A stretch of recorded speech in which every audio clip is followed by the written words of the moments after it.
Henry, I have a confession to make, and I need you to not laugh at me. Sophia, in the 3 years we've done this show, have I ever not laughed at you? Fair point. Okay, so last Tuesday, I walked for a full hour. Felt amazing. Told my neighbor Barbara I was basically a fitness influencer now. Posted about it on Facebook. Oh no, where is this going?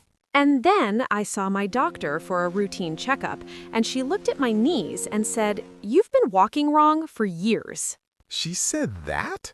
Word for word. Wrong for years.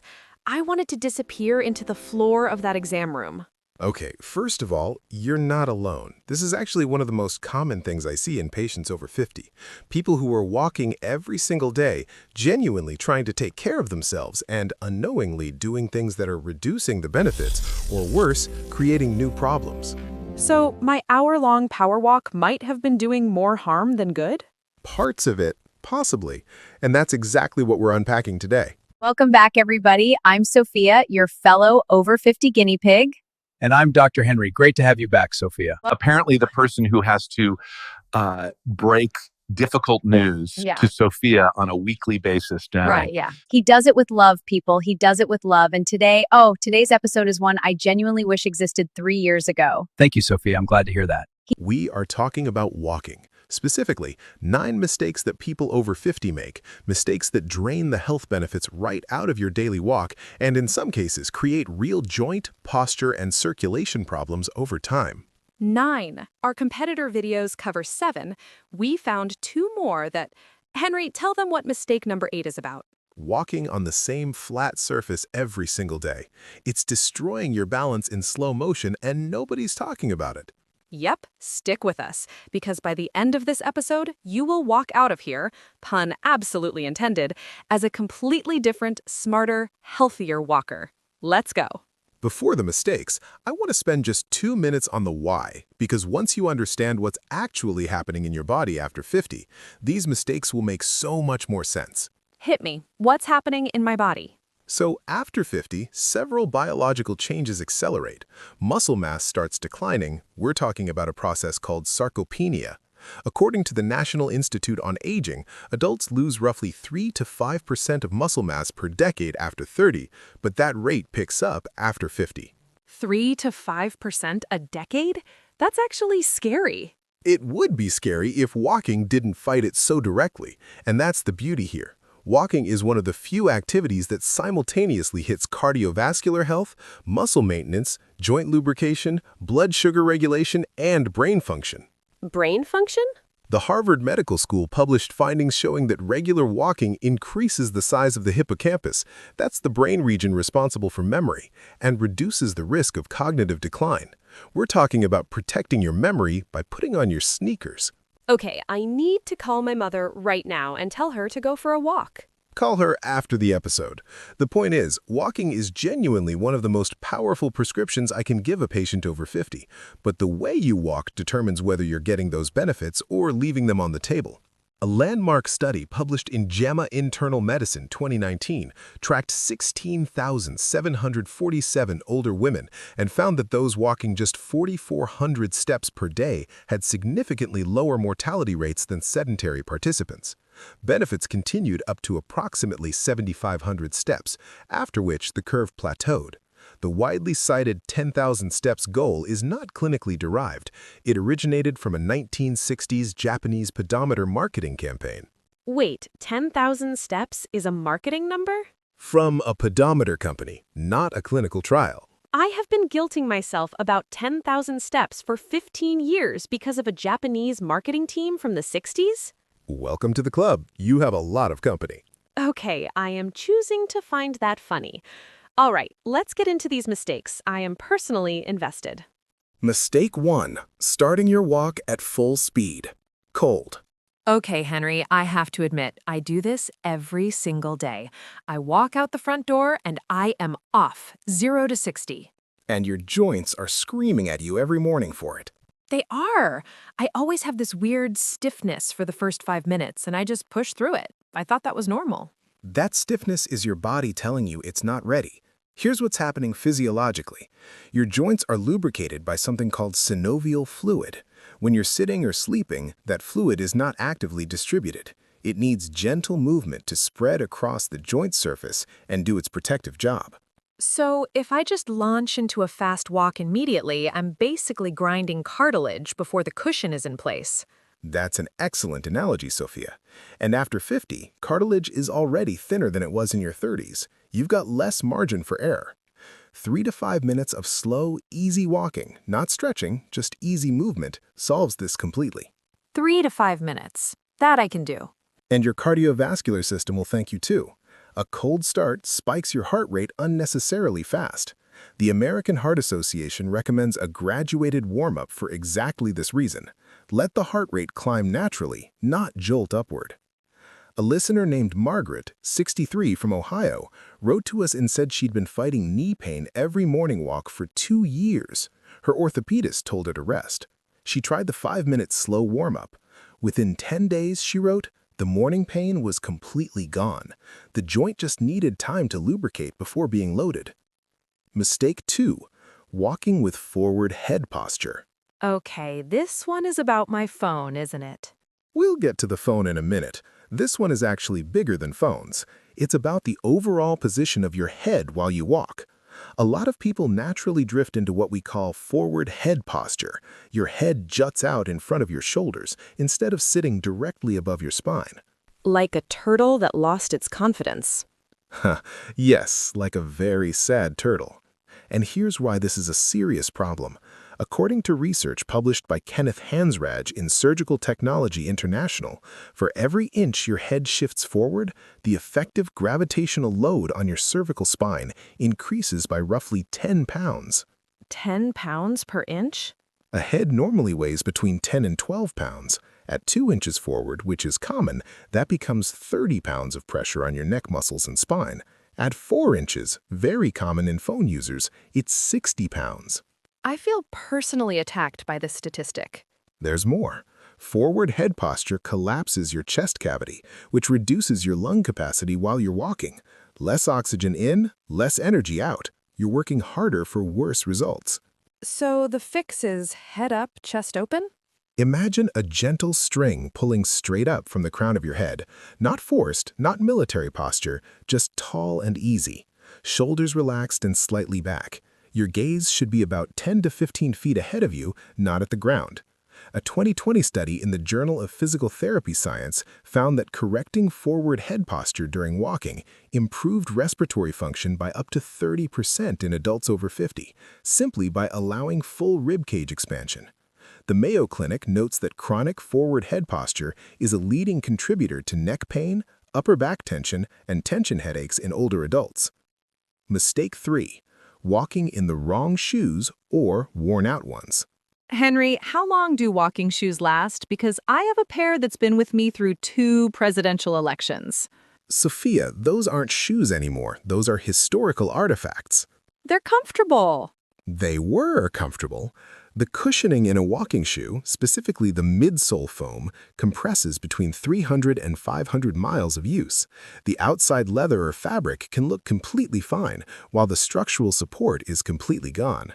And this matters more after 50 because... Because the natural fat pads on the bottom of your feet, which act as your body's built-in shock absorbers, thin significantly with age.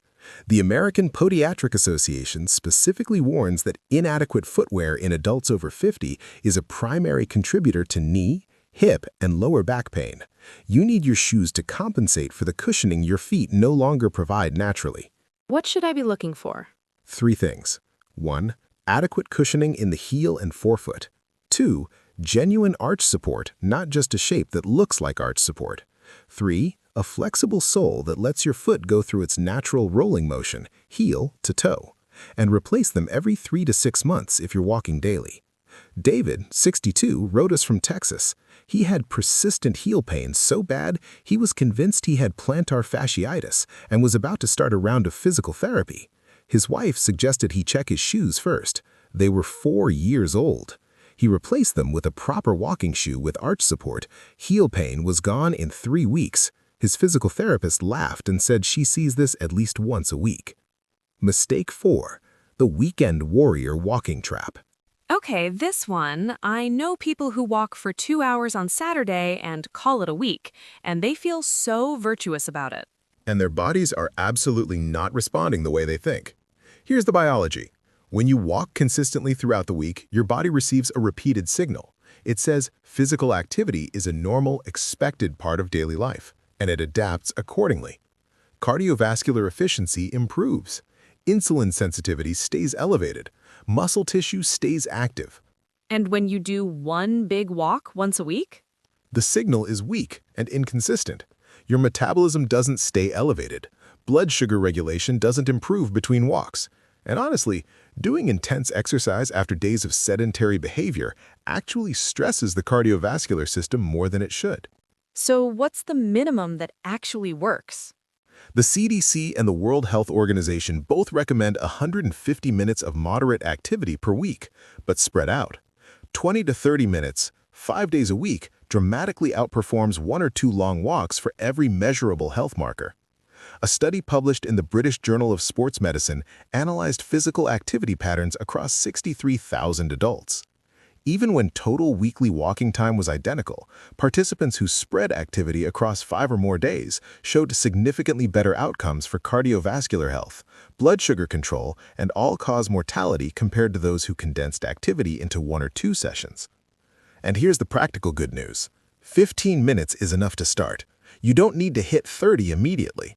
Consistent 15-minute walks, daily, will transform your health more than occasional long ones. Okay, Barbara from next door is getting a phone call tonight.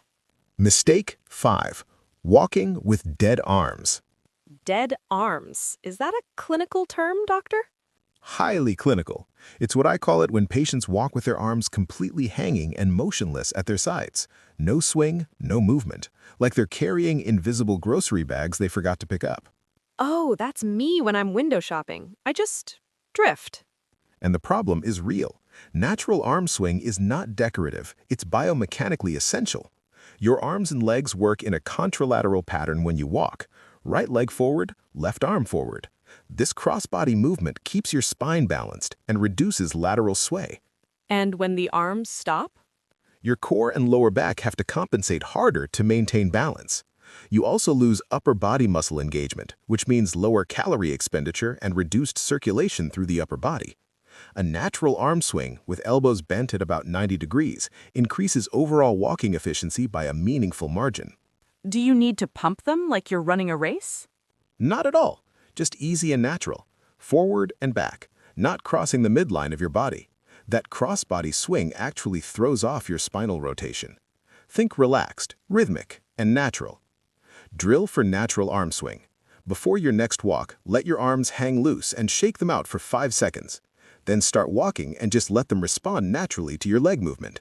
Most people find they unconsciously correct their arm swing once they think about it once. Mistake 6. Walking while staring at your phone. Henry, I need you to be gentle with me on this one. You stare at your phone the entire walk, don't you? I listen to this very podcast on my phone, Henry, so technically you're part of the problem. Fair. Listening with your phone in your pocket, completely fine. Staring at the screen, different story. There are 2 separate problems here. The first is postural, which we already covered. Screen staring instantly recreates that forward head position. And the second? Attentional, and this one is serious for our listeners specifically. Balance and fall prevention require your brain to actively process spatial information, where the ground is, what texture it is, where the curb edge is. When your visual attention is on a screen, that processing is compromised. And falls after 50 are... The CDC reports that falls are the leading cause of fatal and non-fatal injuries in adults over 65. 1 in 4 Americans over 65 falls each year. And the protective benefit of walking, the balance training, the proprioception development, is actively neutralized when you're looking at a screen. Okay, that is a statistic that makes me want to put my phone in my bra and forget it exists. That's the spirit. Put it in your pocket. Use earbuds for podcasts and music. Let your eyes and brain do what they're supposed to do. Process your environment. Research from the University of Queensland demonstrated that texting while walking significantly altered gait mechanics. Participants walked slower, deviated from straight-line paths, and showed measurably reduced postural stability even when they were consciously trying to walk normally. The effect was equivalent to a mild balance impairment. Mistake 7. Skipping recovery completely. I am guilty of this one too. I walk, I feel good, I sit down, I move on with my day. Done. And your muscles and connective tissue are quietly filing a complaint. What is recovery for a walk? It's not like I just ran the Boston Marathon. The intensity is lower, but the principles apply. After 50, your body's recovery mechanisms are slower than they were in their 30s. Connective tissue, tendons and ligaments, loses elasticity with age. Without gentle post-walk stretching, that tissue progressively tightens. You wake up stiffer. Your range of motion narrows. Over months and years, this adds up to real mobility loss. What does a proper recovery look like? 3 things. First, hydration. Muscle tissue is roughly 75% water. Even mild dehydration impairs muscle function and recovery. Drink water before and after your walk. Second, 5 to 10 minutes of gentle static stretching. Calves, hip flexors, hamstrings. Hold each stretch for 20 to 30 seconds, not bouncing. Third, occasional easier days. Your body adapts during rest, not during the activity itself. Linda, 58 from Florida, was doing everything right. Good shoes, consistent 5-day schedule, proper posture, but kept waking up with such bad hip stiffness that getting out of bed was painful. She added a simple 10-minute stretch routine after each walk. The morning stiffness was nearly gone within 2 weeks. The walk was fine. The missing piece was recovery. Mistake 8. Always walking on the same flat surface. Okay, this is one of the two that the other guys missed, Henry. I will be honest, when you first mentioned this to me, I thought you were being dramatic. And now? I think you might have saved my ankles. Here's what's happening. When you always walk on flat, predictable surfaces, same sidewalk, same treadmill, same parking lot, your stabilizing muscles get no challenge. Your ankles, your hips, your core, they adapt to exactly one terrain, flat. So what happens when you hit something that isn't flat? Your stabilizing system is underprepared. An uneven crack in the sidewalk, a patch of wet leaves, a curb that's slightly off, these become genuine fall risks for people whose balance system has only ever trained on smooth surfaces. And we just talked about how serious falls are. Exactly. The solution isn't dramatic. You don't need to hike a mountain. Once or twice a week, walk on grass, a gravel path, a gentle hill, a park trail. Even slightly uneven terrain forces your stabilizing muscles to activate, improves proprioception, your body's sense of its own position in space, and builds the resilience that protects you from falls in everyday life. A 2021 study published in Gait and Posture found that older adults who regularly included varied terrain walking in their routine demonstrated 25% better postural stability scores compared to those who exclusively walked on flat surfaces, even when total weekly step counts were identical.